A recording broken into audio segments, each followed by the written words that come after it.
Donc maintenant, nous allons entendre Véronique Aberey-Knuessy, qui est docteur en sciences de l'éducation, présidente de l'association ROC, membre du comité directeur de l'établissement privé Daniel à Guebwiller, j'espère que je prononce bien, et professeur-chercheur en Haute École de Santé à Neuchâtel. Donc, Madame Aberey-Knuessy va nous entretenir des traits principiels de l'enseignement chrétien dans un cadre biblique. C'est à vous, Madame. Merci beaucoup. Ça va, vous voyez le PowerPoint, tout est bon du côté de la technique? Oui. Donc, je suis ravie d'être parmi vous aujourd'hui, même si effectivement j'aurais bien préféré que ce colloque se tienne dans la réalité, le virtuel ayant toujours ses limites. Mais je remercie néanmoins le pasteur Kayan de m'avoir invité à parler sur ce sujet qui me tient fortement à cœur. Donc, vous l'avez dit, nous sommes à Guebwiller, vous le prononcez très bien.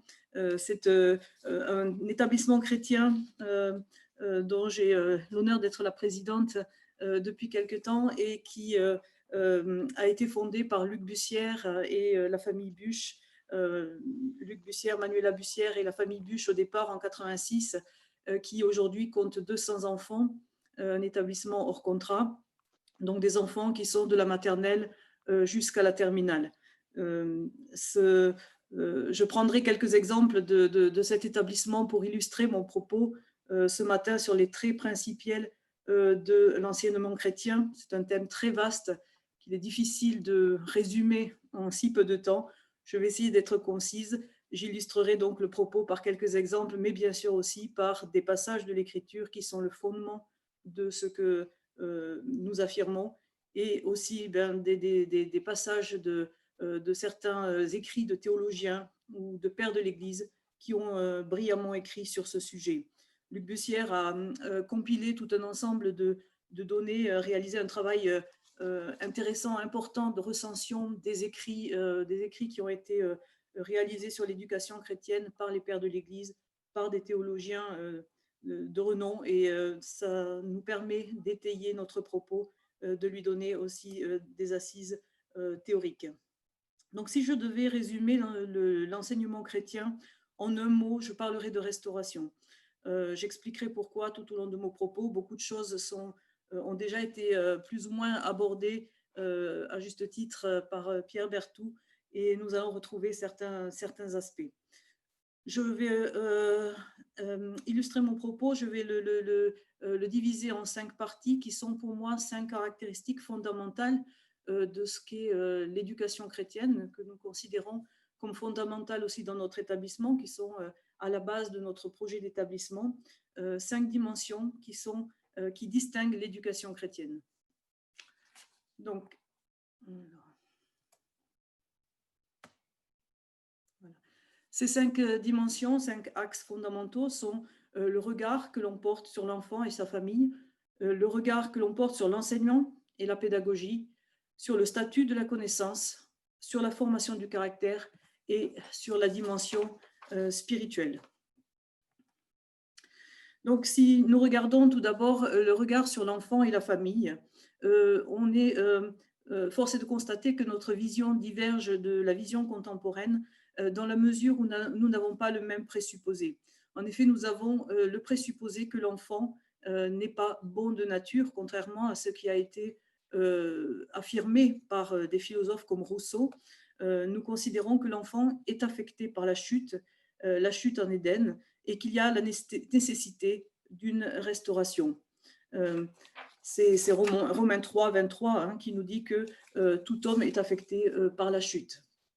Mais en même temps, l'enfant, il a une grande valeur aux yeux de Dieu. C'est une réalité, il a été créé à l'image de Dieu, et donc il a une grande valeur aux yeux de Dieu, mais il nécessite cette restauration intérieure. Et cette restauration ne peut pas s'effectuer par la seule accumulation de savoir scientifique. C'est pour ça que nous insistons sur la dimension spirituelle et la formation du caractère. Il est pour nous capital de croire que l'enfant, quel qu'il soit, quel que soit son parcours, ses difficultés, son caractère, il a une destinée parce qu'il a été voulu par Dieu, il a un destin aux yeux de Dieu et il nous appartient de le voir, comme le disait Dietrich Bonhoeffer, avec les yeux de Christ. On pourrait amener beaucoup de témoignages dans cette école qui perdure depuis 34 ans sur bon nombre d'enfants qui sont passés, qui sont arrivés dans notre école parce qu'ils étaient rejetés par l'éducation nationale, ayant fait peut-être beaucoup de bêtises, ayant des parcours de vie très difficiles et n'ayant plus tellement de recours ailleurs, et qui finalement ont été l'objet d'une considération, d'un regard de bienveillance qui les a aidés à se reconstruire dans leur estime d'eux-mêmes et qui les a aidés finalement à changer parfois de manière radicale dans leur comportement. Il y aurait vraiment beaucoup à écrire, ça nous amènerait trop loin, mais les exemples sont nombreux et sont vraiment aussi encourageants. Alors nous avons aussi de plus en plus d'enfants avec des troubles du comportement, certainement en lien avec aussi notre mode de société actuel, qui sont des véritables défis aussi pour nous, parce que nous pensons, comme on l'a dit, que tout enfant est créé à l'image de Dieu, que tout enfant a sa place, a sa destinée, et nous voulons aussi offrir une place à ces enfants-là, mais ça pose de vastes défis, comme vous pouvez l'imaginer. Tous les troubles, hein, tous les dyspraxiques, dyslexiques, dysorthographiques et j'en passe, mais aussi des troubles plus sévères, des troubles du comportement, parfois assez graves, des troubles autistiques aussi de plus en plus fréquents. Il y a une hausse alarmante de tous ces troubles et ce sont des enfants qui sont parfois en grande souffrance dans l'éducation nationale parce qu'ils n'ont pas l'accompagnement dont ils auraient besoin, parce qu'ils ne sont pas forcément acceptés par les autres enfants. Et nous faisons face à une demande accrue dans ce domaine-là. Donc, vraiment un équilibre à trouver, mais vraiment aussi que l'enfant puisse comprendre qu'il est voulu et qu'il est aimé de Dieu. Nous ne sommes heureusement pas seuls dans cette tâche de l'éducation et là aussi, nous sommes parfois, ou nous sommes en tension avec la conception contemporaine de l'éducation, à savoir que nous considérons que le premier éducateur, ce n'est pas l'école, mais la famille. Contrairement à ce que Vincent Peillon a écrit il y a quelque temps déjà dans un ouvrage, qu'il fallait que l'école arrache, et je cite, l'enfant au déterminisme familial, c'est-à-dire que l'on arrache l'enfant à sa famille et à ses valeurs, à son socle culturel, pour en fait en faire un bon républicain et lui inculquer les valeurs de la République. Eh bien, nous croyons que non, l'enfant a d'abord sa place dans la famille. C'était un projet que Vincent Peillon énonçait il y a quelques années en écrivant cela. Aujourd'hui, malheureusement, je dirais, nous sommes quasiment à la concrétisation de cela avec cette loi qui est en train d'être votée sur l'interdiction de l'instruction en famille. Il y a bien cette volonté de se réapproprier l'enfant pour lui inculquer les valeurs de la République. Nous pensons que l'enfant a sa place d'abord dans la famille, que la famille joue le rôle décisif. Le livre des Proverbes a été très justement cité ce matin à plusieurs reprises, et en particulier par le pasteur Kayayan. C'est un livre clé en matière d'éducation dans la parole, puisqu'il nous donne vraiment toutes les dimensions finalement de la sagesse dans le regard de Dieu. Nous avons aussi des théologiens comme Jean-Marc Berthoud qui appuient cette conception de la famille comme première dans l'éducation, hein, en nous disant que la responsabilité première de la famille, c'est l'éducation, c'est l'instruction des enfants, et que c'est une vérité d'ordre créationnel. Elle est valable pour tous les hommes, qu'ils soient croyants ou non, de quelque temps qu'ils soient. La famille, c'est l'institution fondatrice de la société, non pas l'État, comme on peut le dire parfois aujourd'hui. Donc, en résumé, sur ce chapitre-là de l'enfant et de la famille, nous disons que nous reconnaissons, nous affirmons que l'enfant est marqué par la chute en Éden, qu'il nécessite une restauration et que ce sont les parents en premier, aidés par l'école, qui peuvent contribuer à cette restauration. Voilà la première dimension caractéristique pour nous de l'éducation chrétienne. Mais si la vision de l'enfant est spécifique en éducation chrétienne, la vision de l'enseignant ne l'est pas moins, ainsi que de la pédagogie qu'utilise cet enseignant. Donc l'enseignant, comme nous l'avons sous-entendu dans le premier point, nous le considérons comme le partenaire du parent. C'est un partenaire, mais qui est investi d'une mission, une mission qui lui a été donnée par Dieu. Quand notre cher directeur Patrick Schmitt, directeur de notre établissement, écrit que l'enseignant constitue, je cite, le premier témoignage rendu à la vérité de la parole de Dieu, que la vie de cet enseignant concrétise la personne de Christ aux yeux des élèves, on voit que c'est une très vaste responsabilité que l'enseignant a.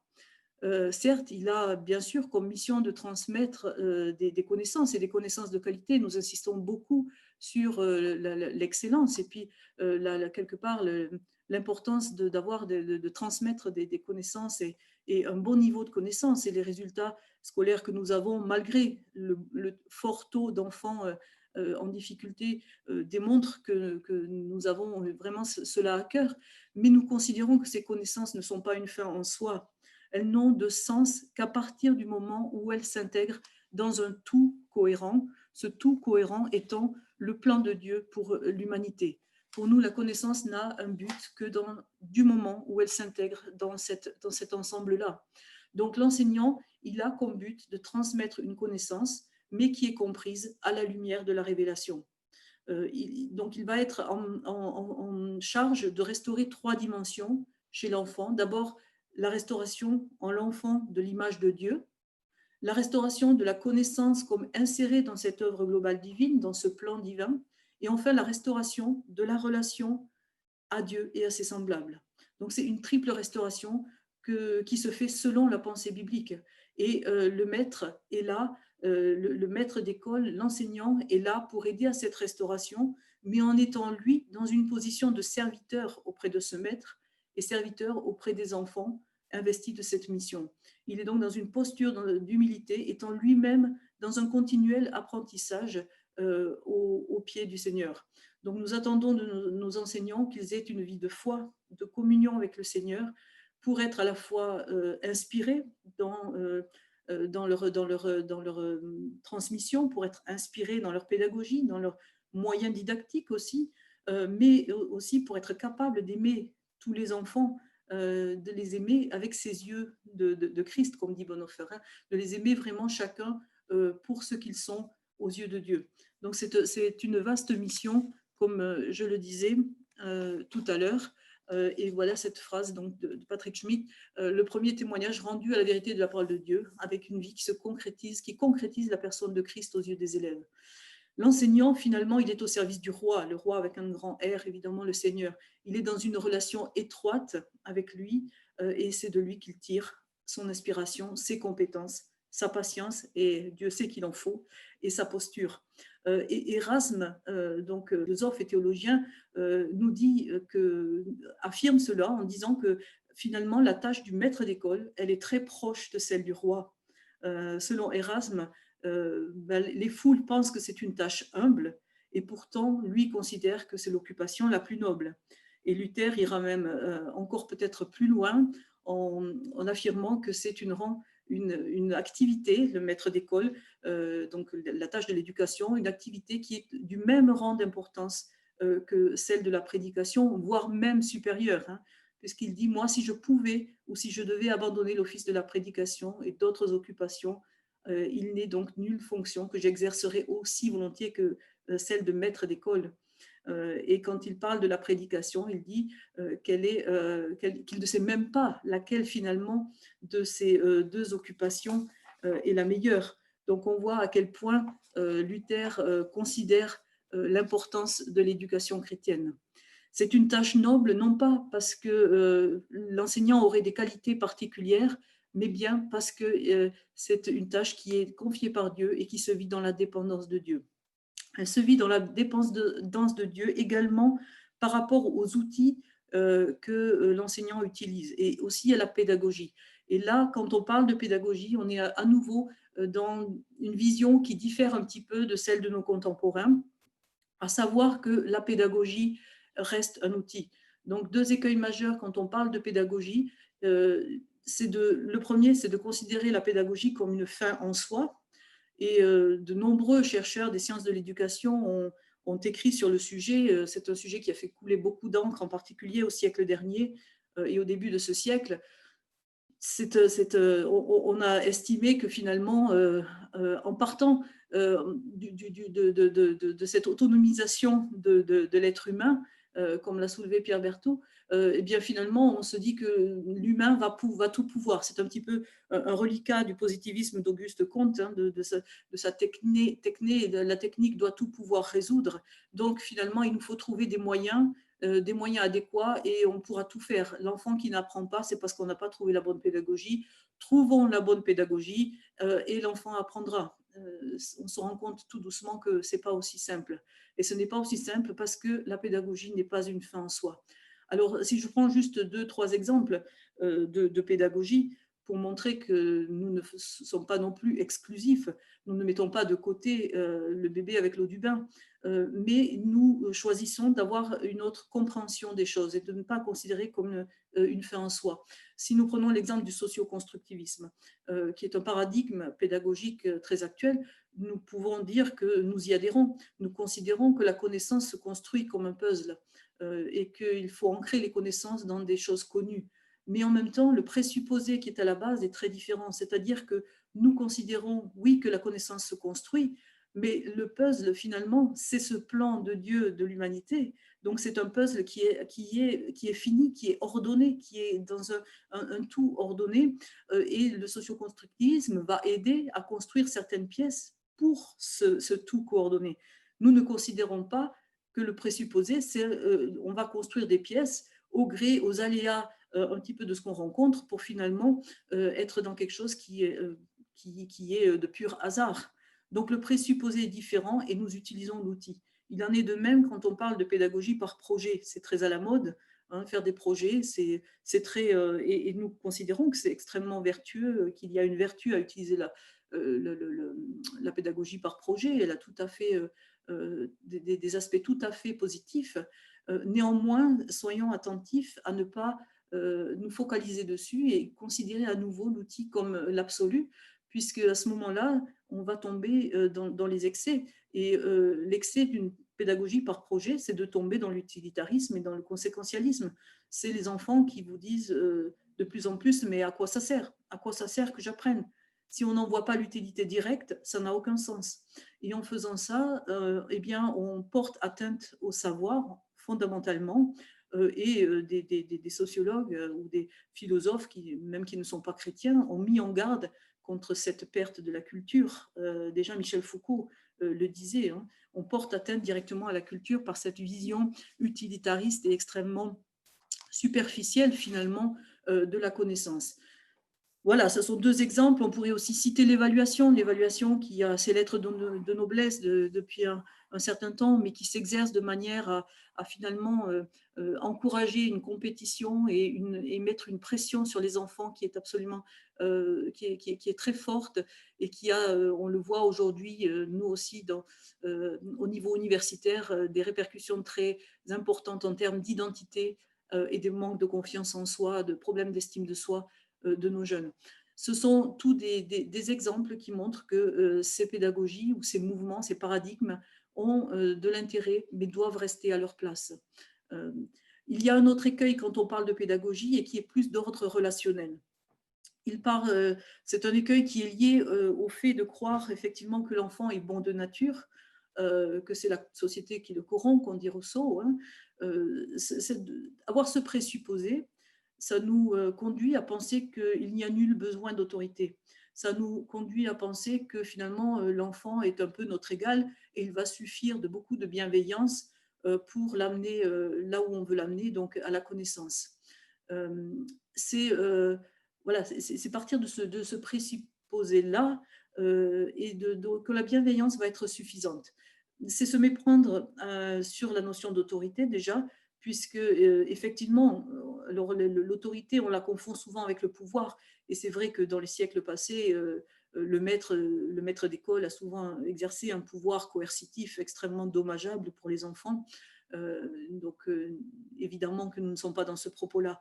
Mais nous pensons que l'enfant a besoin d'autorité et donc de pouvoir, mais d'autorité dans le sens, si on prend l'étymologie même du mot, auctoritas, c'est le fait de vouloir faire grandir l'autre. L'autorité ne s'exerce que dans le but de faire grandir l'autre. Elle est comme un cadre qui va aider à grandir, comme un petit peu un tuteur à côté d'une plante.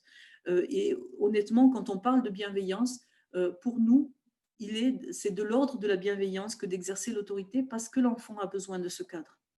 Et ça va à contre-courant de certaines philosophies. Alors, on s'en éloigne un petit peu aujourd'hui en voyant les gros problèmes qui se posent dans l'éducation nationale, en particulier en termes de non-respect de l'autorité. Mais c'est quand même quelque chose qui est encore présent dans notre société, de croire que finalement, nul besoin d'autorité. Pour nous, l'enseignant est soumis à l'autorité du maître et de la même manière, l'enfant est soumis à l'autorité, l'enseignant est soumis à l'autorité de Dieu et de la même manière, l'enfant est soumis à l'autorité de l'enseignant. C'est un processus normal et nous pensons aussi que le fait que l'enfant apprenne à respecter l'autorité du maître va l'aider à comprendre aussi sa posture vis-à-vis de Dieu et à se soumettre à l'autorité de Dieu. Comment un enfant qui n'a jamais appris à respecter l'autorité du maître pourra-t-il s'accommoder finalement de l'autorité de Dieu sur sa vie? Il y a quelque chose pour nous qui est parallèle. Donc, si je résume cela, nous dirons que le rejet de Dieu a conduit l'homme à penser qu'il pouvait parvenir par sa propre intelligence à la connaissance. Ce rejet de Dieu a aussi conduit à rejeter donc l'autorité de Dieu et donc le rejet de toute forme d'autorité, et je crois que nous sommes assez spécialistes en France. Et l'enseignant chrétien reste néanmoins une figure d'autorité, non pas une autorité qui est liée à ses compétences, mais une autorité qui lui est conférée en vertu de celui qui lui a donné à exercer ce ministère. C'est pour ça qu'il doit l'exercer dans une dépendance à Dieu. Voilà pour ce qu'il en est de ce deuxième point. Le troisième point, donc, qui constitue une autre caractéristique de l'éducation chrétienne et qui est, à mon sens, peut-être le point crucial, je dirais, central finalement, parce que les autres éléments, quelque part, en découlent aussi, c'est le statut du savoir et de la connaissance. Là aussi, le présupposé que nous avons peut être différent. Dans le statut de la connaissance, nous allons considérer la connaissance de manière très différente, selon que notre présupposé, c'est qu'un Dieu créateur est au-delà de tout, dirige l'univers dans un tout coordonné, ou bien que nous partons du présupposé qu'il n'y a rien de tout ça et que finalement tout n'est que le fruit du hasard. Bien évidemment, nous croyons fermement en l'existence de ce Dieu omniscient, omniprésent et omnipotent. Mais présupposer l'existence de ce Dieu, ça suppose que les éléments sont aussi divinement régis, selon un ordre précis qui échappe en partie au moins à notre raison humaine. Dieu est créateur de toutes choses. S'il est créateur de toutes choses, comme nous l'affirmons, il paraît alors invraisemblable de vouloir connaître sa création sans le connaître lui. Et à cet égard, le livre des Proverbes est très explicite, comme il a été nommé ce matin par le pasteur Kayéhan. On peut retrouver de nombreux passages dans ce livre des Proverbes qui vont étayer notre propos, qui vont mettre en évidence que la révérence de l'Éternel, c'est le principe fondamental de la sagesse, comme nous dit le chapitre 1, verset 7, que nous sommes appelés à nous confier en l'Éternel et non en notre propre intelligence. Ne vous prenez pas pour des sages. La suite rappelle que la sagesse est indissociable du respect du Seigneur, nous invite à révérer l'Éternel et finalement, tout cela étant aussi nous conduisant vers une vie épanouie. Augustin dira cette jolie phrase, puisque notre nature pour exister a Dieu pour auteur, eh bien, il est certain que pour acquérir la connaissance, nous devons l'avoir pour docteur. Donc, nous devons avoir Dieu pour éclairer notre intelligence, nous dit Augustin. C'est en lui que sont tous les trésors de la sagesse et de la connaissance, et c'est lui qui est la clé de toute science. Jésus est la vérité, comme ça a été dit aussi, Il est le fondement de tout. Il est l'alpha et l'oméga, le commencement et la fin. Tout au long de l'Écriture, on voit bien que Dieu est au cœur de la connaissance. Il en est l'origine, il en constitue toutes les dimensions. Si on faisait une comparaison très limitée avec celle d'une rose, eh bien, aussi belle soit-elle, aussi doué soit le photographe, aussi bonne soit la qualité du papier, etc., elle ne restera jamais qu'une image et elle ne pourra jamais avoir toute sa réalité. Eh bien, la connaissance sans Dieu, c'est un peu ça, ça reste une image, mais il manque la dimension 3D, si on veut bien, il manque une vie, il manque une partie essentielle de la réalité. C'est pourquoi Augustin dira aussi, la terre, si elle n'est pas éclairée par la lumière, hein, ne peut être vue. Pareillement, les enseignements des différentes disciplines, même s'ils sont parfaitement vrais, hein, on peut le croire, il faut croire qu'on ne peut pas les comprendre s'ils ne sont pas éclairés par Dieu comme par le soleil. On en aura une connaissance qui restera limitée. Ce présupposé qui est faussé sur l'origine de Dieu comme créateur nous entraîne dans deux problématiques principales qui sont d'une part le rejet de l'ordre créationnel de Dieu et d'autre part le rejet de la vérité comme absolue, et ça a été assez étayé par Pierre Berthoud tout à l'heure. Donc le rejet de l'ordre créationnel de Dieu, nous considérons qu'il y a donc ce plan pour l'humanité qui est ordonné, qui est le tout cohérent de Dieu et dans lequel s'inscrit la vérité. Le théologien du siècle dernier, Rushdoony, nous dit l'éducation chrétienne ne consiste donc pas en un programme auquel on ajouterait la Bible, mais un programme dans lequel la parole de Dieu gouverne et donne forme un sens à chaque sujet. Il ne s'agit pas pour nous, dans notre école chrétienne, de rajouter des petits versets bibliques, de saupoudrer de versets bibliques notre enseignement. Ce n'est pas du tout ça. C'est de donner un sens à chaque matière, comme il est dit là, de voir chaque matière à travers la lumière de la parole. Ce qui fait dire à Rushdoony que c'est seulement dans une école chrétienne, si elle est fidèle aux Écritures, qu'on peut avoir un véritable programme scolaire libérateur. C'est sans doute un des mensonges les plus grands de l'humanité que de penser qu'on peut se passer de Dieu pour avoir la connaissance. Bien sûr, on peut obtenir une certaine compréhension parce que Dieu nous a donné des facultés dans ce sens-là, mais cette compréhension va rester toujours partielle et finalement, on est dans quelque chose qui relève de l'orgueil. C'est dans ce sens-là que nous tenons à ce que la lumière biblique éclaire, la révélation éclaire chacune des disciplines qui sont enseignées dans l'école. Les différentes matières doivent pouvoir être comprises à la lumière de ce plan de Dieu, de son plan initial, mais aussi on doit pouvoir voir dans chaque discipline comment la chute a affecté ces disciplines et finalement, eh bien, restauration, comment est-ce que l'œuvre rédemptrice, et on est à nouveau dans cette restauration, comment l'œuvre rédemptrice de Dieu permet de restaurer la connaissance dans cette discipline. Donc on ne sépare pas la connaissance et la foi, bien au contraire, la connaissance est ancrée dans la foi. Et par cela même, on met quelque part en échec la vision dualiste entre le sacré et le profane, qui vient très directement de notre héritage grec, hein, en la remplaçant par une vision unificatrice et christocentrique. Nous croyons que la vérité se situe dans cette révélation divine et non dans la sagesse humaine. Et l'esprit éclairé peut saisir une partie de cette vérité révélée. Évidemment, notre être humain, de qualité humaine, ne nous permet pas d'avoir une connaissance complète, mais la révélation nous en donne une dimension nettement supérieure. Et Comenius de dire très joliment, de commenter très joliment cela en disant qu'il ne faut pas scruter la nature avec la lumière obscure des païens, mais avec la torche que le Christ a apportée dans les ténèbres du monde, en citant l'Écriture qui dit « c'est bien dans la lumière, ô Dieu, que nous verrons la lumière ». Il est dès lors totalement inadéquat d'évoquer la notion de hasard quand on dit que le présupposé, c'est qu'il y a un hasard au départ de notre humanité.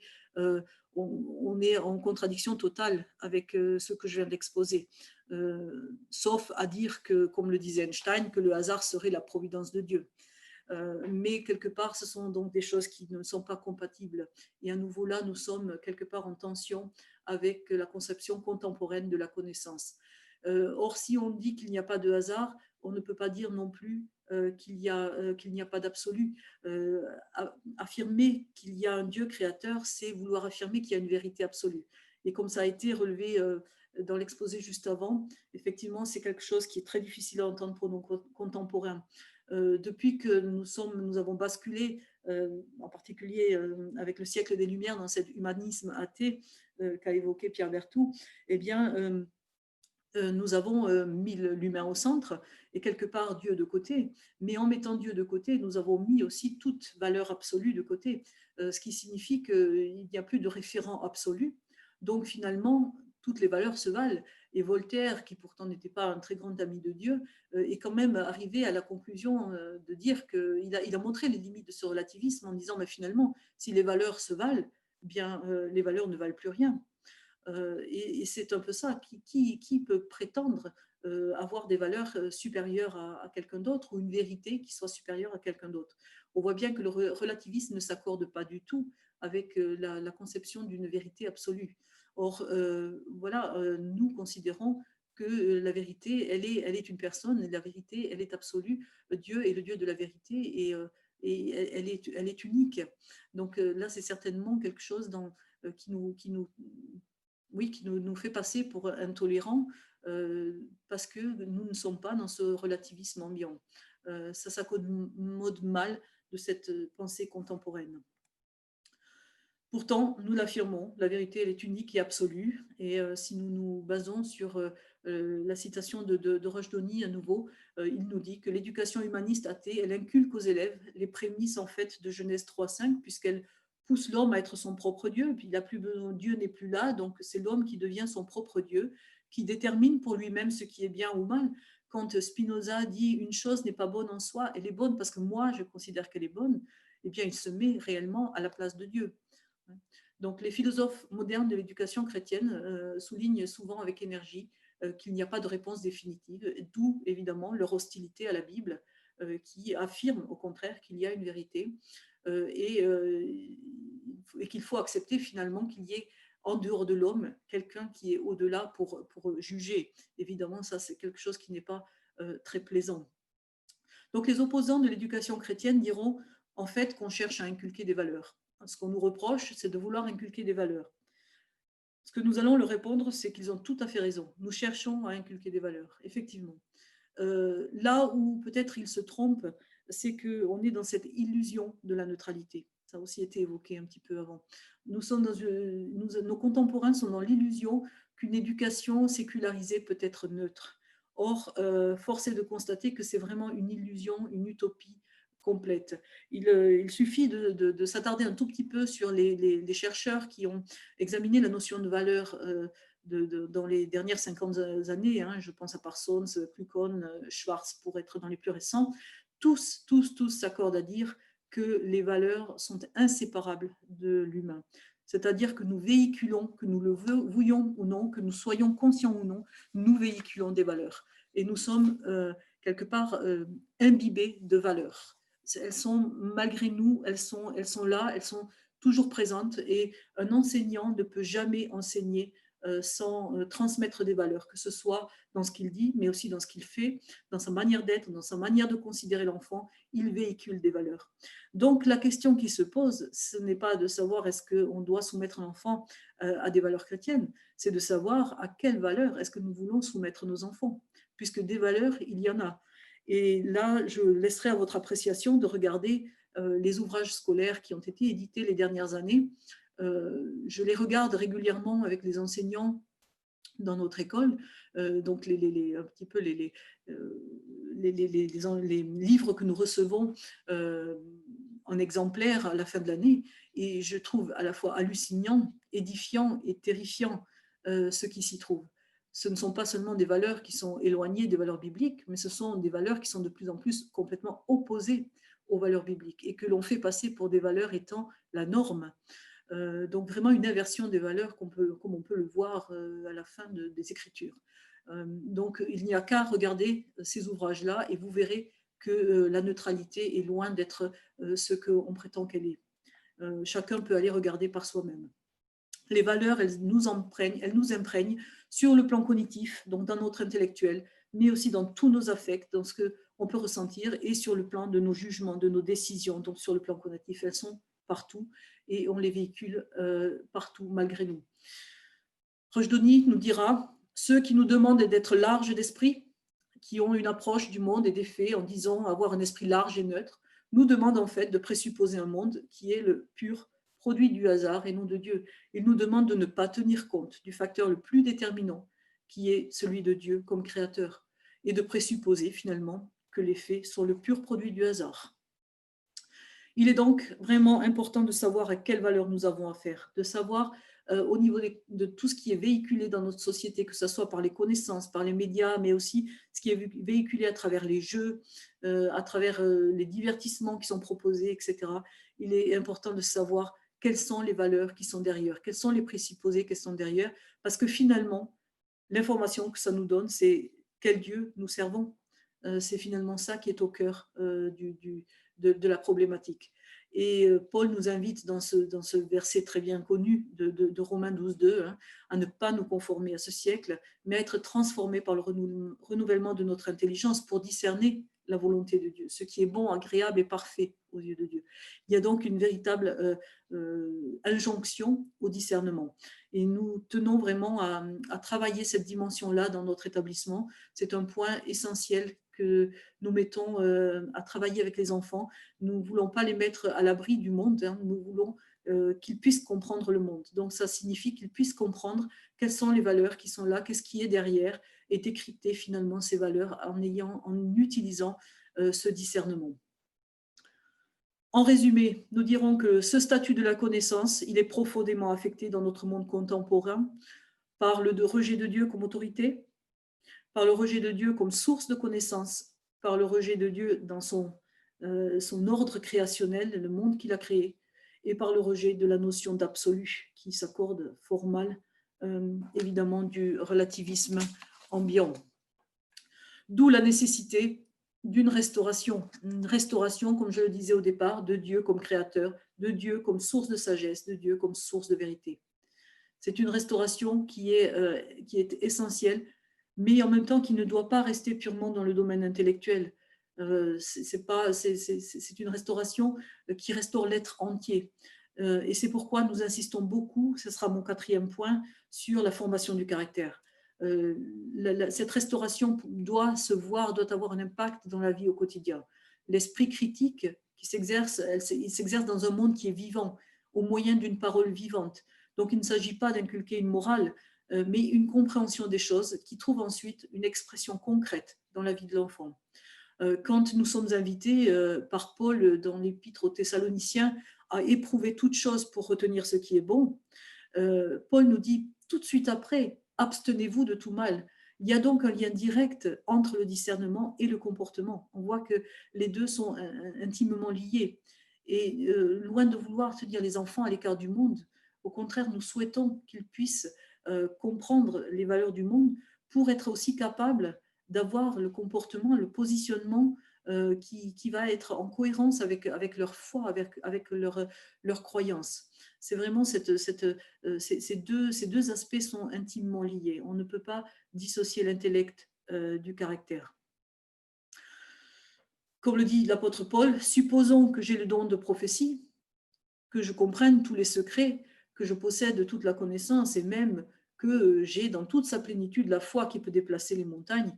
Si je n'ai pas l'amour, ou la charité diront certaines autres versions, donc l'amour incarné, quelque part, si je n'ai pas l'amour, je ne suis rien.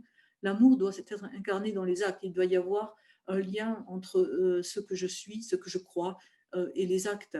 Et Auguste Hermann Francke dira cette très jolie phrase, un grain de foi vaut mieux qu'un quintal de connaissances historiques, et un grain de foi vaut mieux aussi qu'une goutte de charité, vaut mieux qu'un océan de science.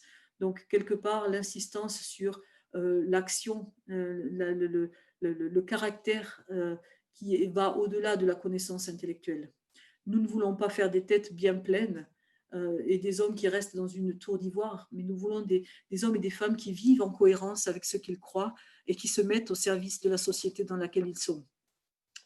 Donc, nous mettons vraiment la dimension aussi sur ces dimensions de service, d'amour, d'altérité, déjà dans l'établissement lui-même, dans le service que les enfants peuvent se rendre entre eux en fonction de leurs compétences réciproques, dans le service aussi vers l'extérieur, vers la ville par exemple, vers les personnes âgées, vers un certain nombre de domaines où nous montrons aussi aux enfants comment ils peuvent mettre en pratique ce qu'ils apprennent.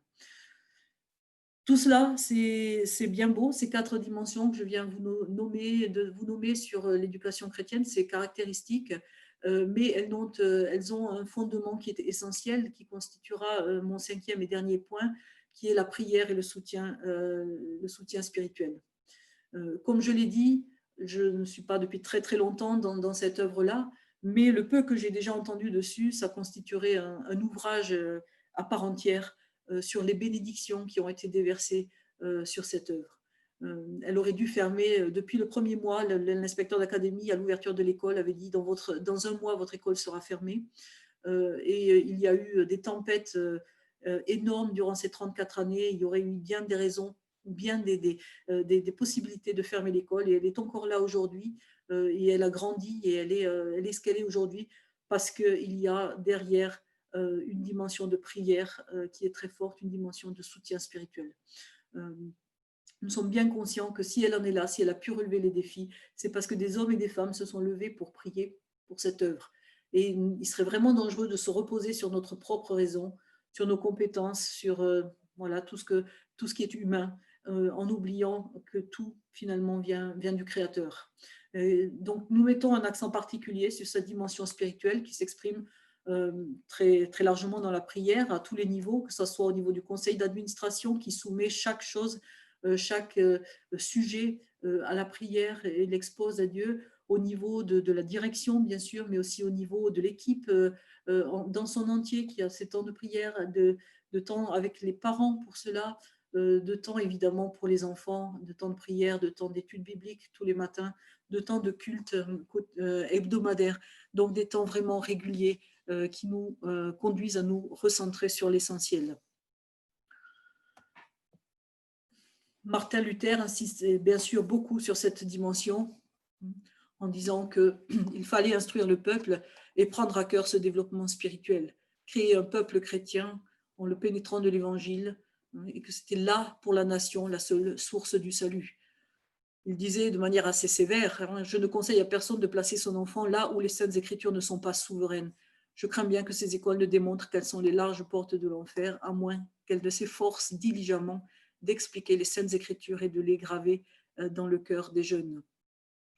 Et j'ai retenu cette deuxième citation que je trouve assez parlante pour notre jeunesse aujourd'hui, malheureusement, quand Luther dit « Nous n'apercevons pas cette lamentable détresse, nous ne voyons pas comment maintenant aussi la jeunesse languit et dépérit pitoyablement au sein de la chrétienté, faute d'avoir lu l'Évangile qu'on aurait dû leur faire fréquenter et pratiquer sans cesse. » Donc l'importance de la dimension spirituelle pour nos jeunes est ici largement soulignée. Nous insistons beaucoup sur cette dimension spirituelle, évidemment, pour les enfants en tout premier et pour leur construction personnelle en tout premier, mais cette dimension spirituelle a aussi des répercussions directes sur l'Église. Martin Luther dira, c'est pour l'amour de l'Église qu'il faut entretenir des écoles chrétiennes. Dieu maintient l'Église à l'aide des écoles, celles-ci soutiennent l'Église, elles ne jouissent point d'une grande considération, mais elles sont fort utiles et même indispensables. L'école chrétienne, elle est au service de l'Église, ce qui fera dire à Calvin aussi qu'il doit y avoir une Église, une école. Et ça m'a été particulièrement démontré dans une entrevue que j'ai eue avec un des fondateurs de l'école chrétienne de Lörrach en Allemagne, qui nous a montré à quel point les églises de la région ont commencé à être florissantes à partir du moment où l'école chrétienne est née dans cette région. Et les églises sont venues remercier l'école parce qu'elles ont dit, mais vous nous donnez un terreau nouveau, des enfants, des jeunes qui sont fondés, qui sont ancrés et qui sont prêts à s'engager dans nos églises en ayant tout cet armement quelque part, toute cette préparation. Donc, un impact important sur l'Église. Un impact aussi sur la société. Et ça, c'est essentiel. C'est dans la société dans laquelle nous vivons, Les enfants ont besoin d'être fondés. C'est une société qui connaît moult tensions et difficultés et qui a aussi d'énormes besoins. Et je crois que c'est vraiment une mission que nous avons de pouvoir influencer notre société, de pouvoir apporter des réponses à notre société. Et si l'établissement s'appelle établissement Daniel, c'est bien en référence à ce personnage de l'Ancien Testament que nous considérons beaucoup, ce Daniel qui a été formé, qui avait cette intelligence, cette science, qui avait été formé, mais qui avait avant tout cet attachement à Dieu et qui a pu par là même mettre toute sa science, son intelligence au service de ses contemporains. Donc nous voulons vraiment former des Daniel qui ne sont pas seulement instruits, mais qui restent dans leur tour d'ivoire quelque part, mais des gens qui sont capables de discernement, capables de comprendre la culture dans laquelle ils baignent et aussi ensuite de s'y engager concrètement en se positionnant en connaissance de cause et en influant de manière positive cette société dans laquelle ils sont. En apportant aussi un message d'espoir dans cette société qui est en perte d'espoir. Elle n'a peut-être jamais été autant en perte d'espoir dans ces dernières décennies qu'elle ne l'est aujourd'hui avec toute cette crise. Il y a vraiment un message d'espoir pour cette société qui ne concerne pas que l'individu, comme nous dit Schaeffer, mais qui concerne toute la culture. Christ est le Seigneur de tout, le maître de tous les aspects de la vie. Donc tous les aspects, ça signifie qu'il y a un tout, et il nous dit, c'est une bonne occasion de dire clairement que le christianisme offre ce que l'homme moderne désespère de trouver, c'est-à-dire l'unité de la pensée. Le christianisme propose une réponse cohérente à tous les problèmes de la vie. Donc des enfants qui ont vraiment été construits dans cette pensée-là vont pouvoir aussi amener quelque chose dans cette pluralité de pensée. Ils vont pouvoir expliquer pourquoi ils ont une réponse à cette pluralité, ils ont une réponse en donnant finalement une réponse cohérente à tous les problèmes, en unifiant finalement ce qui a été désuni, ce qui a été morcelé, comme dit Edgar Morin, cette intelligence morcelée et qui, à force d'être morcelée, devient morte et aveugle. C'est Edgar Morin qui le dit, donc un penseur contemporain. Donc, par cette œuvre de restauration, comme nous l'avons dit, qui est restauration de l'autorité divine, de la vérité, de l'ordre créationnel, de la relation à Dieu et aux autres, finalement, par cette œuvre de restauration, nous souhaitons que des enfants puissent vraiment agir dans la société. Et le but de l'éducation chrétienne, c'est de contribuer à former des jeunes qui vont impacter la société sur le plan personnel, social, économique, moral, spirituel, en étant, comme le dit 1 Pierre, en étant de bons administrateurs, chacun selon la grâce et les dons qu'il a reçus. Ils ont tous appelés à jouer des rôles différents, ils ont tous reçu des dons différents, mais ils ont tous reçu des dons. Et il est important qu'ils découvrent leurs dons pour pouvoir les exercer dans cette société en étant en lien avec celui qui les leur a donnés. Et je terminerai par cette citation de Martin Luther King que je trouve très appropriée et qui nous dit finalement la plupart des gens et des chrétiens en particulier sont des thermomètres. Ils enregistrent l'opinion de la majorité, mais ne sont pas des thermostats qui transforment et régulent la température de la société. Donc les chrétiens sont en fait des suiveurs de culture plutôt que des initiateurs de culture. Et nous, ce que nous souhaitons, c'est que nos jeunes ne soient pas des suiveurs de culture, ne soient pas ceux qui se laissent imprégner par la culture ambiante, mais sont ceux qui donnent le sel, qui donnent ce goût, qui soient des initiateurs de culture, qui donnent un nouveau goût à la culture ambiante et qui soient, eux, les initiateurs de culture. Je vous remercie. Merci beaucoup, Madame, pour cet exposé si riche.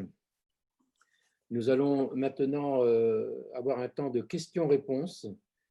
Tout d'abord, nous avons une question qui est la suivante. Que pensez-vous de la pédagogie Montessori et de leurs outils?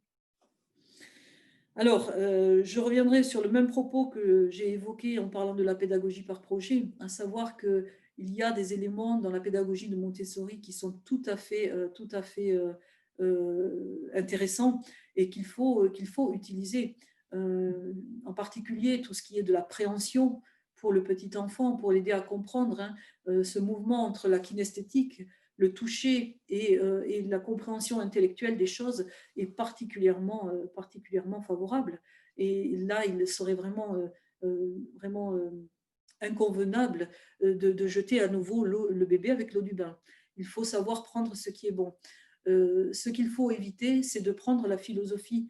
Il faut, et pour cela, ce qu'il est nécessaire de faire dans l'éducation, c'est d'aller creuser ce qui est derrière, c'est d'aller creuser quels sont les présupposés, quelle est la philosophie qui est derrière, et de s'arrêter à l'outil et de ne pas aller chercher trop loin, de ne pas prendre la philosophie avec, par exemple, une philosophie qui considère que l'enfant est bon et qui va avoir des implications dans la manière dont on va ensuite regarder l'enfant et qui là n'est plus compatible pour le coup avec la vérité biblique. Mais tant qu'on prend l'outil, l'outil en soi a de très bonnes choses et les humains sont dotés d'une intelligence et conçoivent des choses qui ont des aspects extrêmement valables et qu'il faut évidemment valoriser et que nous valorisons. Nous utilisons la pédagogie Montessori à l'école maternelle en particulier et même à l'école élémentaire, nous l'utilisons assez largement dans les outils. Merci. Une autre question. Parmi les pédagogies alternatives, certaines sont clairement antichrétiennes. Donc, la personne qui pose la question donne comme exemple l'école Steiner-Waldorf.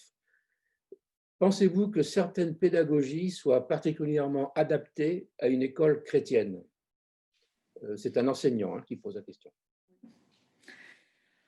Je répondrai un petit peu dans le même sens, à savoir que effectivement l'école Steiner, elle a un présupposé qui est basé donc sur l'anthroposophie, qui est basé sur une conception qui n'est pas celle d'un Dieu créateur et d'un Dieu souverain, mais d'un rééquilibre au niveau du cosmos. Donc c'est un présupposé philosophique qui à nouveau impacte l'entier de la connaissance, puisque ce présupposé va avoir des conséquences dans la manière dont on appréhende la connaissance. Donc, je ne pense pas qu'il y ait une pédagogie par excellence pour l'éducation chrétienne. Comme j'ai dit, je pense qu'il faut tirer la quintessence de ce qui est bon dans chaque pédagogie et être vraiment, il faut exercer cet esprit de discernement. Quand on parle de l'esprit de discernement pour nos jeunes, il faut d'abord commencer par soi-même. Et je crois qu'en tant qu'enseignant et en tant que personnes qui ont affaire avec l'éducation chrétienne, il nous faut absolument exercer notre esprit de discernement pour voir dans les différentes pédagogies qui s'offrent à nous et qui apportent chacune des aspects particulièrement valables, eh bien, exercer ce discernement pour savoir jusqu'où est-ce que je peux l'adopter, jusqu'où est-ce que je dois la considérer. Quand on parle, par exemple, du travail de groupe, c'est une pédagogie aussi qui est à la mode, eh bien, le travail de groupe, c'est une pédagogie qui s'accorde tout à fait avec la dimension chrétienne, puisqu'on veut travailler les relations, la relation à l'autre. Mais effectivement, les limites de cette pédagogie, ça va peut-être être la compétition. Donc, comment est-ce qu'on va gérer cette dimension-là d'un point de vue chrétien? Donc, on va influer par notre arrière-plan chrétien sur la pédagogie qu'on utilise. Donc, on utilise différentes pédagogies, mais vraiment en les plaçant sous la lumière, le projecteur de l'écriture. Une dernière question avant la pause est la suivante. En vertu de la grâce commune, toute vérité est de Dieu, peut-on imaginer, au moins en principe, une école publique neutre, avec un rôle limité qui ne consisterait qu'à transmettre les savoirs fondamentaux, les mathématiques, le langage, etc. Honnêtement, je ne pense pas. Je ne pense pas parce que ce que je vous ai dit tout à l'heure par rapport à la neutralité, pour moi, la neutralité n'existe pas. Donc, ça veut dire quoi une école neutre? Derrière derrière des choses très simples, vous avez des présupposés qui transparaissent. Je prenais l'exemple en mathématiques, par exemple. C'est une science qu'on peut considérer comme neutre, mais regardez les exercices qui se font. Eh bien, même quand on considère la nature des exercices, on est quasiment toujours dans quelque chose qui est le gain d'argent, qui va mettre en avant des aspects de cette dimension-là. On est rarement dans quelque chose où eh bien, je vais donner ma dîme. Vous voyez, on est dans des présupposés qui sont différents. Donc, la neutralité, franchement, je n'y crois pas vraiment. Je pense que quelque part, on influe. Alors, évidemment, elle peut être quand même beaucoup plus plus marquée ou pas. Et là, je crois qu'on est à un tournant. Quand on examine les manuels scolaires à l'heure actuelle, c'est vraiment assez effrayant de voir ce qu'on y voit.